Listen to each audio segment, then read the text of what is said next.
da saída de Ruben Amorim, do Paulinho e do Gaio para o Sporting é que está a ser o fornecedor de um dos seus principais concorrentes. Aceita essa crítica ou não? Acha que podia ter evitado deixar o Ruben Amorim para o Sporting? Não, eu vou lhe dizer isto. Eu, como adepto e sócio do Sporting Clube Braga, obviamente que não gosto disso. Como presidente e como gestor de um clube com estabilidade que venha desde há 19 anos para cá, cumpridor com as suas obrigações, obviamente que no momento do Sporting avançar, ou outro clube qualquer, para contratações do Braga, aquilo que eu tenho que fazer é defender os interesses do Sporting Clube Braga. E foi isso que o Sporting Clube Braga fez na questão do Ruben Amorim. Sim. No Ruben Amorim foi muito claro. Houve uma primeira abordagem do Sporting que queria contratar o Ruben Amorim, que o seu presidente me fez, e que foi liminarmente recusada e nem sequer houve conversa. E disse que não havia hipótese nenhuma do Ruben Amorim sair. A abordagem foi feita pelo Presidente ou pelo Viana? Pelo Presidente. Pelo Presidente. Pelas duas vezes. E que não havia condições nenhumas de negociação. E isto passou 3 semanas. Passando 3 semanas, voltou à carga e disse-me que iria pagar o valor da cláusula. Eu informei o Ruben Amorim da primeira conversa, disse-lhe que queria renovar o contrato, contava com ele para um projeto, porque tinha a consciência que o Braga poderia fazer na época seguinte uma grande época. Dobrava-lhe o ordenado, não era? A sua proposta era dobrar-lhe o ordenado. Ele também tinha um ordenado baixo. Tinha da equipa B, mas era um ordenado que era dentro daquilo que o Sporting do Braga poderia pagar e estava dentro dos parâmetros. E o Ruben Amorim foi muito correto e disse-me: Presidente, eu estou aqui neste projeto de corpo e alma, agora se o Sporting pagar a cláusula da rescisão, eu quero ir para o Sporting. E posto isto, não há o Sporting do Braga, nem eu poderia fazer mais nada. De qualquer maneira, havia aqui uma outra hipótese, que era, acabou por negociar com o Sporting, podia não ter negociado, podia ter exigido que o Sporting pagasse a cláusula de rescisão na totalidade e só nessas condições libertar o Ruben Amorim. Não o fez.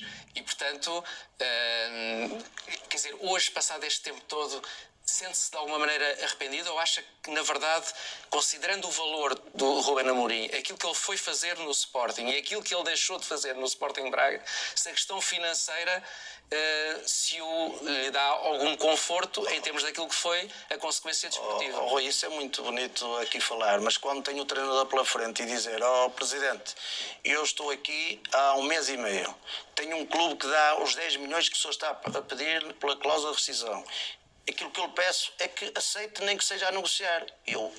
O clube está a pagar tudo aquilo que está no contrato e eu quero me ir embora. Estas foram as palavras do Ruben Amorim. Não havia condições do Ruben Amorim continuar em Braga. E o mesmo se pode dizer do Paulinho e do Gaio.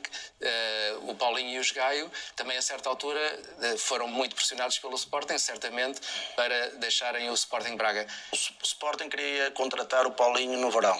Fizemos tudo para não o deixar sair, não o deixamos. Passou meia época em Braga com o Carlos Carvalhal, sem rendimento, digamos, 0. Fez 2 golos.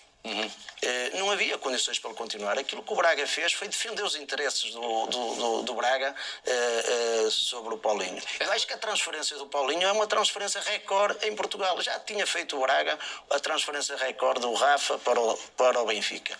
E a do Paulinho foi ainda a que bateu o recorde do Rafa. O Rafa foi por 17 milhões, o Paulinho ultrapassou esse valor. Eu acho que as pessoas têm que perceber que há determinados momentos, e um clube com a dimensão do Sporting Clube Braga, não é possível segurar os atletas. Eu vou dar o exemplo. Você sabe quanto é que o Ruben Amorim ganha no Sporting hoje? Ganha muito. Sabe quanto é que o Paulinho ganha no Sporting hoje? Não é possível o Sporting Clube Braga ter. E não é porque o futebol português sofre estruturalmente de um problema que é a divisão de receitas. E esse é que é um grande problema. Mas reconhece que reforçou o seu principal rival, porque o seu objetivo com certeza é chegar o mais acima possível. Para chegar o mais acima possível tem que passar pelo terceiro lugar. Mas vamos lutar, nós temos feito o nosso caminho, nós temos feito uma década, andamos aqui há uma década a morder e andamos sempre lá em cima. Temos feito campeonatos espetaculares, temos ido aos terceiros lugares, já fomos bicampeões, fomos a uma final da Liga Europa, temos ganho taças nos últimos anos e quero que lhe dizer mais, aquela teoria de desinvestimento não é uma realidade. Se reparar, nos últimos 8 jogos com cada uma das 3 equipas, dos ditos grandes ou dos ditos históricos que vocês gostam muito de lhe chamar, sabe qual foi o resultado com o Braga entre os 3? Eu vou-lhe explicar. Com o Benfica foi 4 vitórias do Benfica, 4 vitórias do Braga.